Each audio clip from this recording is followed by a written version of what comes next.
One of the things that makes, I think, companies work is the team that runs it. So if you incubate the team, if you sort of do that, they don't go through that sort of cauldron of fire to figure out the company. So say we built a company, say you and I did it, and we built something that was pretty cool, but we want to go do the next thing. Who are we going to give that to?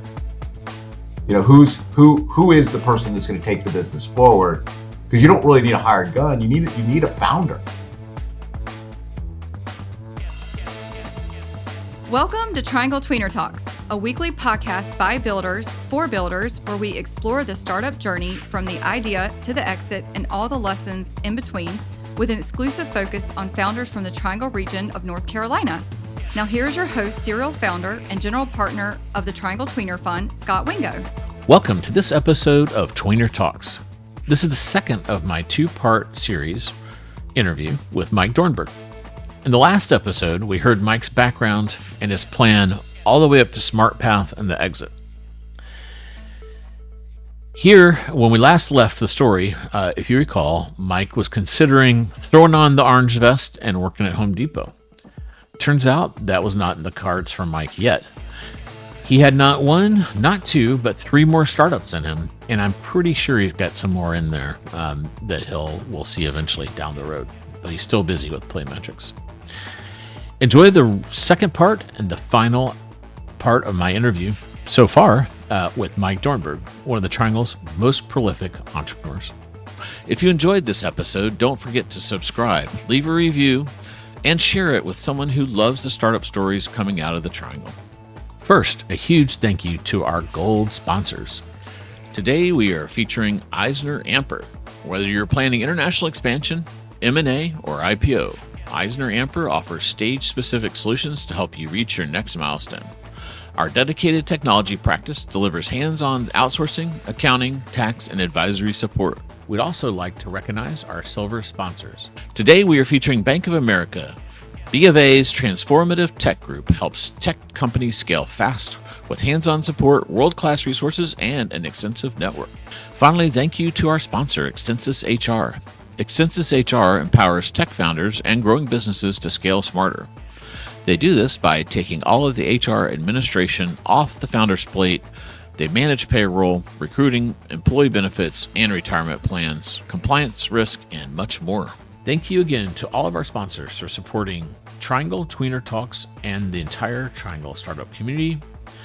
It takes an ecosystem to build a thriving community, and sponsors like these are very valuable, and they contribute their time and also help sponsor things like the Triangle Tweener Talks and Triangle Tweener Times. Thank you. Okay, so retirement and working at Home Depot weren't for you, and No. then you. Well, Home Depot is still that's still in the cards. It's still your jam. All right, maybe. And then you kind of, the one thing that's I get this a lot too. I just kind of do whatever I want, and people are like, "Why are you doing like these things that are so different?" Then you took a really kind of interesting turn and tell people about your company after SmartPath. Yeah, so the music company. I think in many ways, ReverbNation was a reaction to what I had done previously. And I think there's interesting in sort of when I was at SmartPath, there was a couple people I worked with at a company called Epiphany. I don't know if you remember this company. Phil Fernandez and John Miller, and they were interested in starting a company that focused on marketing automation. That was it was the next generation of products beyond SmartPath. And I was originally going to be one of the founders of that company, and they were based on the West Coast. And I ended up, so I remember this, December 21st, I believe it was 2005. I called them up and I said, I just don't want to do this. I didn't want to travel to the West Coast. And quite frankly, I don't want to continue to do things in marketing automation. And then we ended up starting ReverbNation sort of in the early part of 2006. The company I didn't start was Marketo. So I was sort of it was a good one. Probably not the best financial decision I ever made. But you had more fun. You seem like you're really having fun with Reverb. I did. ReverbNation but what was interesting about Reverb is I really wanted to get as far away from what I had been doing And I had some tangential exposure to the music business back when after Marathon. Did you know someone in a band? I've never actually understood why you did this. I just assumed, hey, whatever Mike's going to do, he's going to make it work. So I play a little guitar. I'm not very good. But I had a friend of mine who was interested in starting this internet business that was really about aggregating bands and helping bands become successful. This was way back. And so we built sort of an early version of what would become ReverbNation called Gig America. And we built it. We just sort of like build it in the afternoon. And I remember that was built in ASP. And it just did things like it showed your gigs, and it showed. This was 99, late 99, 2000. Wow. So I didn't really realize you'd had this kind of as a side hustle. And then that thing was just like a project, a toy. And it just sat for a long time. So in 2006, Jed Carlson, who I met through Dave Babson, just had coffee with him one day, had been coming out of Duke, and he had this idea for doing this decision market in music to help pick the next hits. And we looked at it, and I thought it was a well-written business plan, but I didn't really think it was time or it would work. But I had this idea of going, and what was happening in the music business, there was this massive change going on. All of a sudden, music was being moved from something you purchased to something that you consumed. And, eventually it became something that you bought online, and then eventually it became something that you rented through things like Spotify. Music was becoming an ingredient to other products as opposed to the product itself. There was a move away from having to get a record label and having to have distribution. And it became pretty obvious that you could disintermediate the existing sort of music world. And that was really the thesis of ReverbNation. Let's give musicians let's sell pickaxes to gold miners. Let's go out and build tools so they can distribute their music, so they can email market, so they can embed their music in other people's websites, so they can have their own musician pages, so they can talk about and promote their band. And we'll sell it as straight up. We'll do a freemium model because at the time that was the model. Aggregate as many users as you can, and then and free, and then upsell them. And that's what we did. And it became wildly successful in terms of we had 6 million bands. We added 1,000. Sometimes we would add 2,000 new bands a day in our sort of in the height of it. Was the model band pays or venue pays or ad based? The band pays. The band would pay us a subscription SaaS fee for different features. So if you bought our email product, it was $10 a month. If you bought our embeddable widgets, it was $3 a month. And then we'd have bundling and pricing. It was really, in a lot of ways, there was like a tremendous amount of like retail merchandising, the way you would think about, sort of, we learned a lot about packages and pricing and demand curves and stuff like that through doing that. And then we would build new products that we would bring to market. And because we had built-in distribution, because we had so many musicians coming and using us, and then they were using our free tools to distribute their music, to have the music spun, and then we would get a lot of search juice because we had all the link backs. We built the site to a pretty significant site. I mean, I think at one point in time we were in the top couple hundred on the web, and but the whole model was a giant machine that acquired new users in the form of musicians. Musicians brought their fans there, which would drive more musicians. And then we would upsell them to paid products. Two-sided marketplace. Two-sided marketplace. And so that was interesting because we had to learn how to build a two-sided. How do you build something when you have nothing, right? And I think that was the real thing. It's the cold start. They now call it it's kind of funny. All the stuff we've had to solve, they have books for it now. It's called the cold start problem. And there's like some really good books about how to do that. Really, I did not know that. I would like that book back then. Yeah, it would have been very helpful.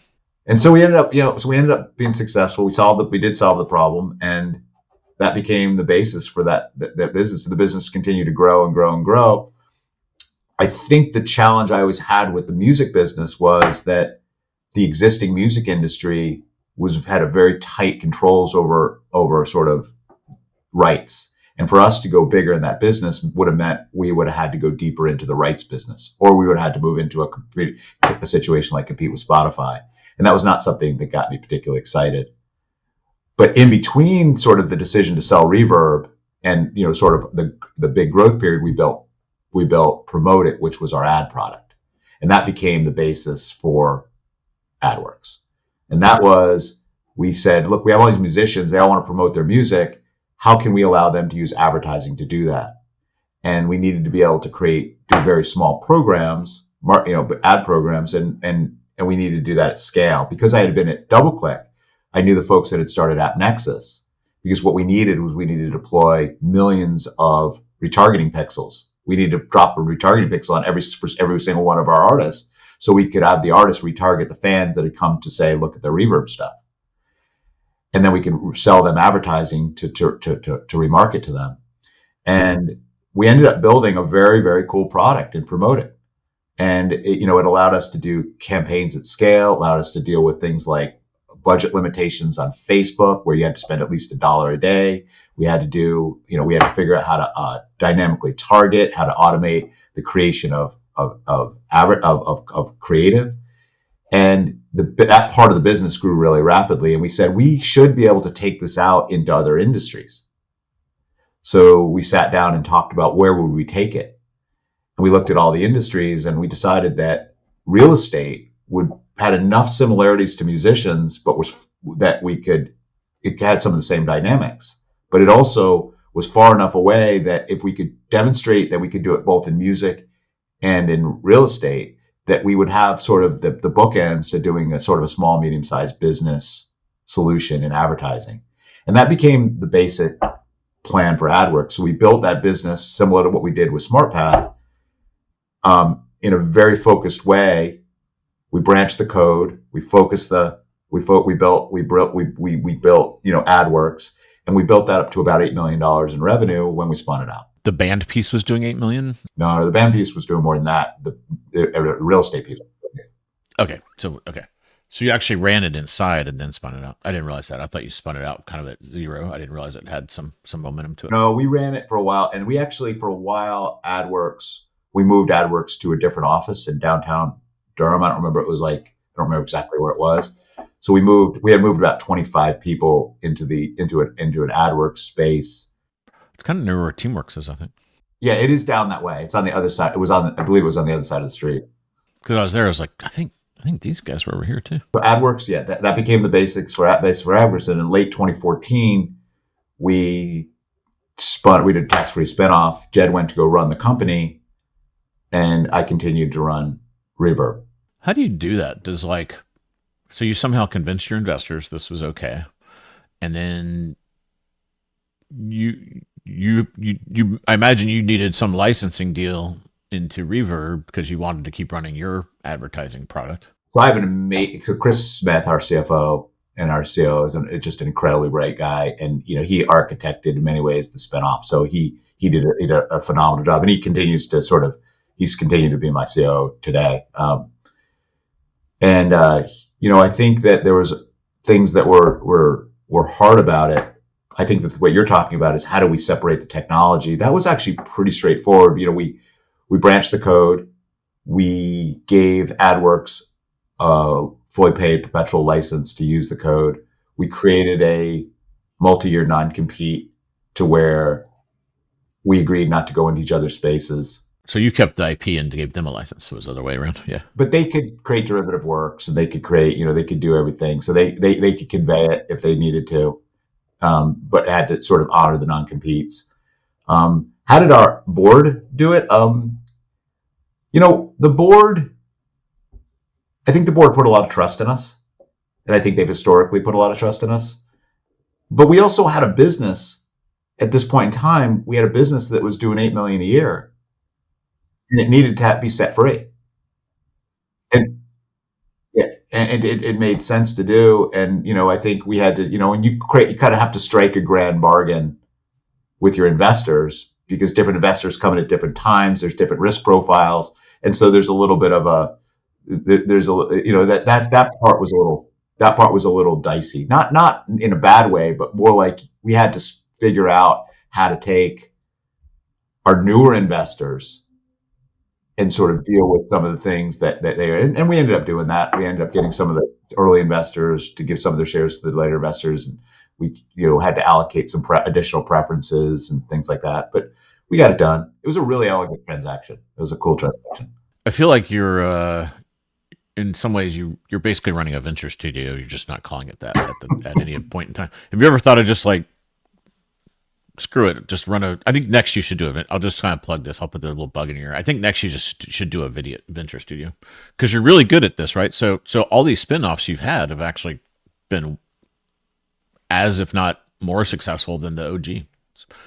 But they're also so different, right? Like to have a real estate ad company be born out of a band thing, which, you were working on for a while, but then like you had previously been all in. There's the connective tissues were there. It's the ad piece back at SmartPath to DoubleClick, and then it kind of leaped into. Then you skipped over, then bands for a while was just software, and then it became an ad product, and then. But yeah, why not just do a venture studio? I've thought about it actually. I'd actually like to do it. It's hard to. I haven't really because you've got this core team. Your little core team. This is basically what you guys do. Or just do it at a little more scale. I think it would be really fun to do because I think if you could do it, you could also incorporate other people from around your world that also can add value. It's a hard thing to get to think about how you're going to, the investment side of it. It's a hard thing. I think if I did it, I would have to do it more kind of the way you did Tweener, which is I think I'd have to find other like-minded people that want to participate in it and convince them that this is a good way to incubate companies. There's been a lot of incubators over the years. Most of them are for shared office space or, a little bit of consulting on the side. I think what we're talking about, and certainly what I would talk about, is a much more active role in the development of these companies. So it's a studio operating. Your studio gets either an internal idea or an external idea. You get it spun up, get it up to some escape velocity, and then scale it. One of the problems that I have, one of the challenges I have, and I've never really, this is an interesting conversation because I haven't really thought about it in detail, but one of the things that makes, I think, companies work is the team that runs it. So if you incubate the team, if you sort of do that, they don't go through that sort of cauldron of fire to figure out the company. So say we built a company, say you and I did it, and we built something that was pretty cool, but we want to go do the next thing. Who are we going to give that to? Who is the person that's going to take the business forward? Because you don't really need a hired gun. You need a founder. Well, maybe like your COO dude wants to be a CEO. Maybe you take some of those core people and they've been under your wing for 10 years or I don't know 40 years at this point. Some of those folks, they could just kind of be the people. It's true, but I'm not sure that's what they want to do, and also I'm not sure that that's what they would be good at. I think part of also the ability to do the studio is that you have a group of people that bring different skills that allow the studio to function. So if I take my great CFO or I take my great product person and they all of a sudden go off and run one of the companies, then I think the studio no longer is going to be as strong. So I think what ends up happening with all this stuff is you start to dilute your talent pool and you end up with a bunch of good ideas that don't ever make it because you don't have home for them. So that's always been my issue is you really need not just to incubate companies, but you need to incubate people. Yeah. Eric Boduk's you and I'll have coffee with Eric and he can share his thoughts on that. I'd love to do that. That'd be fun. He's thought a lot about the ownership model too, which is, it kind of starts to get kind of complicated too, but there's ways to solve it just like you've done your spinouts. Yeah. I think that, and so I think it's always been to be a scale problem. Like, we have tons of ideas, tons of things we like to chase, but we have to be kind of measured in sort of how we approach it. Yeah, he's got that too. Cool. We'll do that and report back to the audience. So then walk us through the exit of Reverb, and then you're currently working at PlayMetrics, and you've been doing that for 7 or 8 years now. So tell us a little bit about let's wrap up Reverb, and then tell us how did you then kind of come up with now you went from bands to band advertising to real estate advertising, and then you took another hard left into youth sports. Many years before we start these things, I kind of have some idea. And I'd had this idea in youth sports for a while. who my youngest, who was playing youth soccer, and I had played a lot of soccer growing up, and I coached, and Zach was playing for one of the largest club in the country, NCFC, which is right in our backyard, and they were struggling. They would struggle to do They were a great club, but they struggled to do things that you would expect to be very obvious. Things like letting us know of a schedule change or being able to efficiently deal with registration. Everything always felt hard. And I didn't really know at the time what the problem was. Later on, I learned that really what the problem was that these clubs, these sports organizations, didn't have a system of record. There was no place where they stored all their players, they stored all their coaches, and they understood they had ways to take people's money in registration systems. If anybody that's listening has kids, they're going to know this experience of trying to register their kids and then all the other things that go around it. Sports was professional. These youth sports was professionalizing. These clubs were getting bigger. They were spending more money. Parents had higher expectations for customer service, and there needed to be a system of record that was built. And that became the idea behind PlayMetrics. Let's build a really competent system for managing youth sports organizations that looked well beyond taking their money and looked at things like scheduling and communication and financial aid and all these pieces and help these organizations really achieve their goals off the field. So went to the board and I said, look, Reverb is in a really good place, but we have a choice. We could either go deeper into the music business, which means we're going to have to collect more like a record label. We have to start taking rights, which is not something that we know much about. Or we can, continue to operate the business and, let it be a real strong cash flowing business. I would like to do that, but I also have an idea I'd like to build inside of youth sports. Now, originally I considered doing it outside of the holding company of E Minor. I didn't understand. I couldn't ever get comfortable with a potential conflict of interest. And I wanted to use a lot of the same people. So I went to the board and I asked them, can we take some money and fund this business? And they agreed. And so we built that business starting 2018-ish, 2019-ish. We built that business through 21. And the business started to grow really quickly, particularly after COVID, or as COVID was ending, it started to really scale up. And so this is like 21-ish, like during 21. ReverbNation was not, I want to say it's a distraction, but we were running two businesses. Well, you spun out one, so you spun out Adwerx. Thought about spinning it out, but what we really wanted to do is focus all of our attention on PlayMetrics. We had been running ReverbNation for a long time. And so we ended up finding a buyer for the business that was perfect for us because it allowed us to keep all the people and it allowed us to sell the business of Reverb, which has made the business really, really profitable to the company that was buying it. So I think we sold it with 6 people. And you needed the people to run PlayMetrics. I needed them. They were the team I'd worked with for so long. So we ended up selling that in 21, Reverb in 21. We ended up, and that allowed us to focus all of our attention onto PlayMetrics. And that business just took off. Did you know TeamSnap was founded by Wade Minter? Did you know that? I did. Wade. Yeah. Because that's the one you basically, that was actually kind of the company before you guys, but it got acquired by Dick's Sporting Goods or one of those guys, and they just atrophied it, and it never really. So TeamSnap was founded by a guy named Dave DuPont. I think Wade was involved in it early on, and then and they were in Boulder, and then they sold that to a company called a private equity firm called WAD, and WAD continues to own it today. Dick's Sporting Goods bought a company called Blue Sombrero. That's right. Okay, get that mixed up. And Dick's is a tangential competitor to PlayMetrics. It focuses more on the team side, and we focus more on the clubs. There's a set of companies in the space. We're the largest now with so it's been a really interesting growth story and ride for us. We ended up selling in 23. We ended up selling PlayMetrics to Blue Star Sports Blue Star Innovation Partners, which was a private equity firm out of Dallas. And then we transacted again in March with Genstar. A lot of founders don't like the private equity world. They,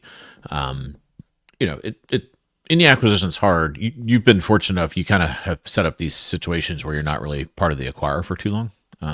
And, it is hard as a founder having done that. It's like it's kind of like, it's almost like these things you're pretty attached to them. It's like having a kid and now suddenly it has other parents and they have different, they kind of ruin the kid. And you're like, why are you ruining my business? And yeah, so because most acquisitions fail, but and then a lot of people have that kind of vibe with private equity. They come in and all the private, what they'll say is they said they were going to do growth and then they come in and reduce half the staff and they're all about just like milking EBITDA. But you seem to have navigated that. Like what has worked for you in this kind of setup? I've been very fortunate in the private equity firms that we've had, both in Blue Star and certainly with Genstar, that they've really left us to run the company. And they, I think for me, it's particularly with Genstar, when we went to market, we ended up never fully going to market on the most recent acquisition. But, I think the people we were talking to, I think we're all very confident that the management team could take the business forward. And I think part of it was aligning around what the future looked like, the whole period. Also, Scott, we're older now, and I think we have more experience. So I think we both engender more trust in the private equity firms because we're not kids anymore. But the other is I don't really want to do kind of startups anymore. So this is like a whole new experience for me. You essentially have really, really deep pockets in these companies. They have good pattern recognition about building businesses. They like to acquire other companies, which is kind of cool. You can, now you have a currency. You can say, I really think we should buy that. And they're like, okay. And they send a team and That's right. And so there's a lot of things for you've done this a long time. I've done this for a long time. I'm learning things over the last few years I wouldn't have learned had I not done PE. And PE is now I've been very fortunate in that I have private equity sort of sponsors that are they're not so playbook driven. So they're not sort of trying to push their models onto us. And I think their models work. It's not like they're bad models, but I think there's a nice yin and yang between sort of their role as investors and our role as management. And I think we work really well together, particularly with Genstar. It's been really, really special relationship. I'm sure you do this, but maybe say a little bit about it. And if you don't want to talk about it, it's fine. Like as you get older, you realize if I'm selling my company, you get better at, and this is part of managing people, at expectation setting and just saying your intent. So I'm sure you said to them, look, we want to grow. I'm only going to sell my company if these are the things you agree to.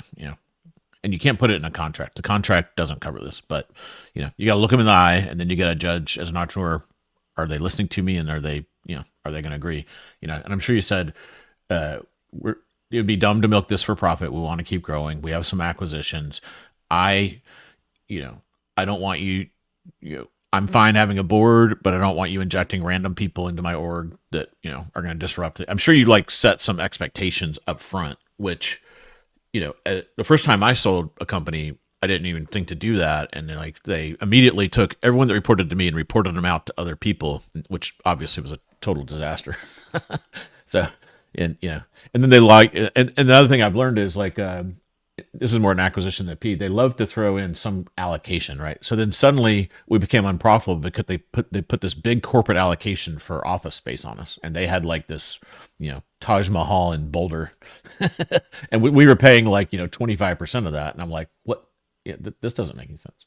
But that was I learned a lot from that, to really understand, expectation setting. But are those the types of conversations you have when you go into these things? Yeah, I mean. Sort of. I would say that, for me, I really want to know who's going to be on our board, particularly who the managing partner from the fund is. And I want to know who they are, right? I want to know how they act. So I'll talk to other CEOs, and I do a bunch of diligence on them. In this particular case, I knew Eli Weiss, who was going to be who was going to be the main person from Genstar. So I had a lot of confidence that it was going to be a good fit. And I spent a lot of time with them. Ours was a little bit of a unique transaction because they already had a platform in our space called Stack Sports. And so the merger of PlayMetrics and Stack Sports, and then I ended up running, I'm now running the combined entity. So, it wasn't quite like there was already a lot of merger dynamics that were going to happen that had nothing to do with the private equity firm. I think to your point, though, aligning around what you're trying to do, whole period, I think these are important. I think that, but there's also something I think I've learned as well, which is it's not your company anymore.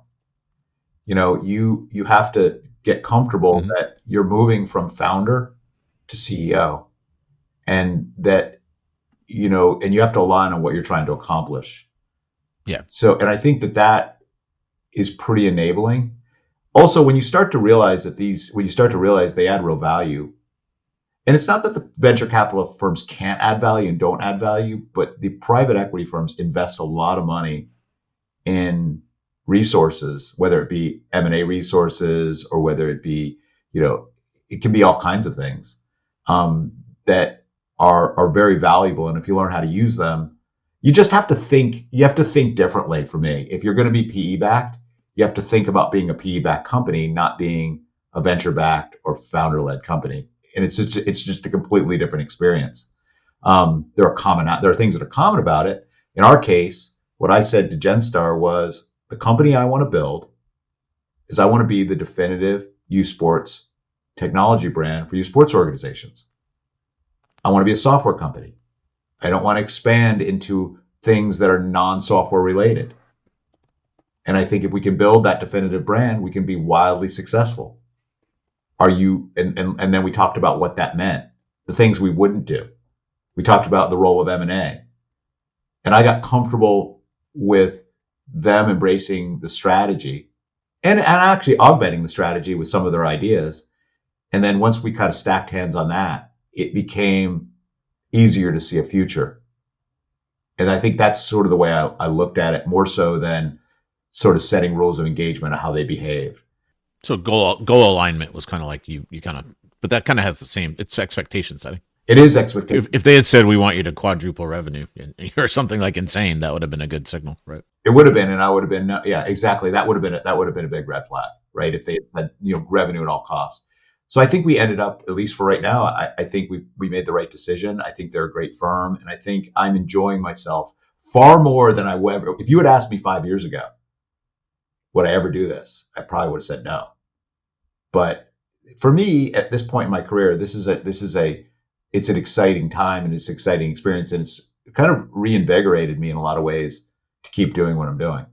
How many people are kind of in your purview now with all these acquisitions and growth you've had?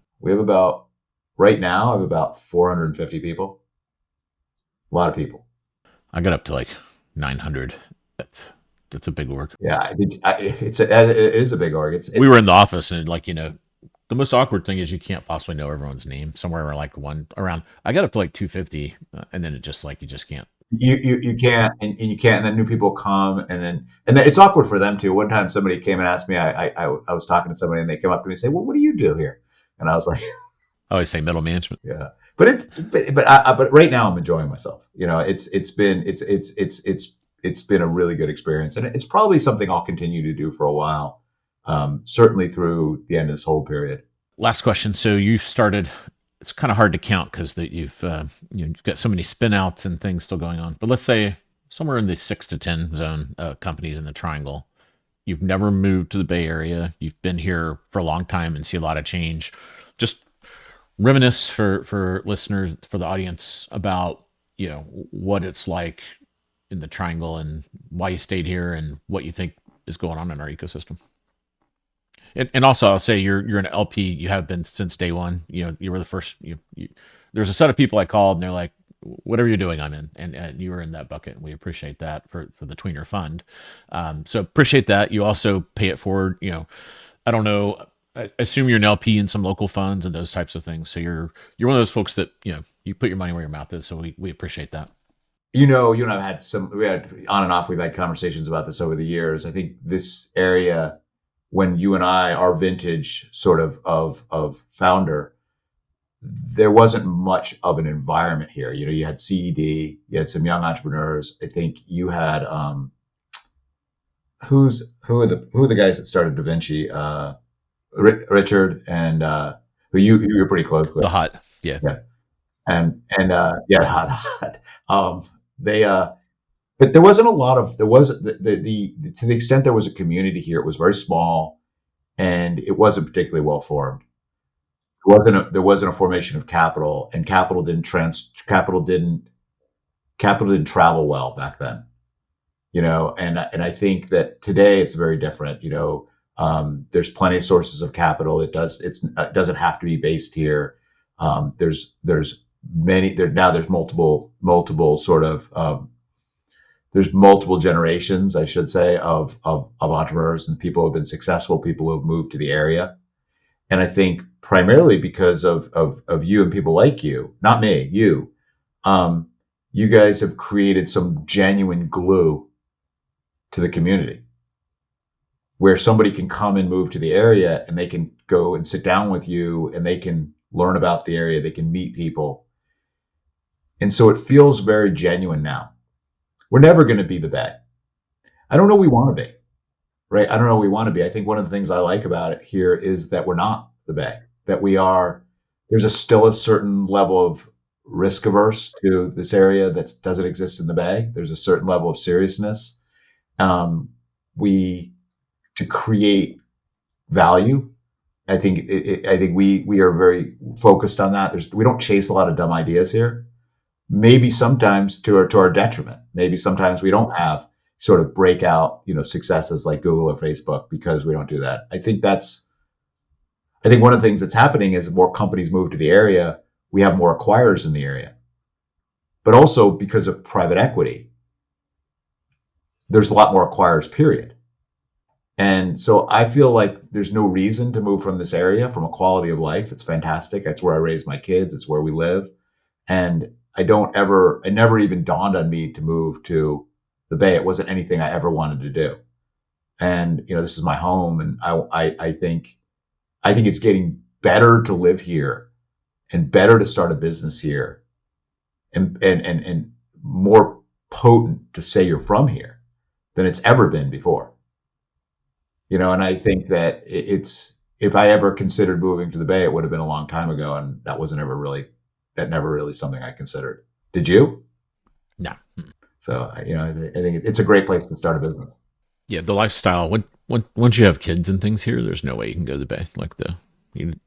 Even though we've been moderately successful, you live in a hovel and the school system is just total, not what you need, all that stuff. So, yeah. I also feel like there's no balance. I mean, there can be balance in your life, but there's no balance in your work. I mean, if every time you go out, somebody's got a new startup. And every coffee shop is constantly, it's just nonstop. And there's a lot of, look, there's some nonsensical ideas that get chased. That's just, especially as I get older, I just become less and less tolerant of that. Well, Mike, this is good. I've known you really well, but I got to hear some little corners of your story I'd never really wandered into before. So that was good to hear. And I'm going to hold you on this venture studio idea. So we'll report back. We'll at least go meet with Mr. Boduk and see what we can learn from him. Cool. Thanks for having me. Absolutely. Thanks for it. And good luck with PlayMetrics, wherever it takes you. And we'll hope to have you back on and we'll hear how the rest of the story continues. To be continued. You're still going strong. Thank you. Thanks, Scott. Triangle Tweener Talks is hosted by Scot Wingo, presented and produced by Triangle Tweener Fund, with creative assets and design support from our friends at Walk West. That's it for today's episode. A big thank you to our guests, sponsors, and the team that makes this podcast possible. If you enjoyed this episode, don't forget to subscribe, leave a review, and share it with someone who loves the startup stories coming out of the Triangle. Thanks for listening. We will see you next time on Triangle Tweener Talks.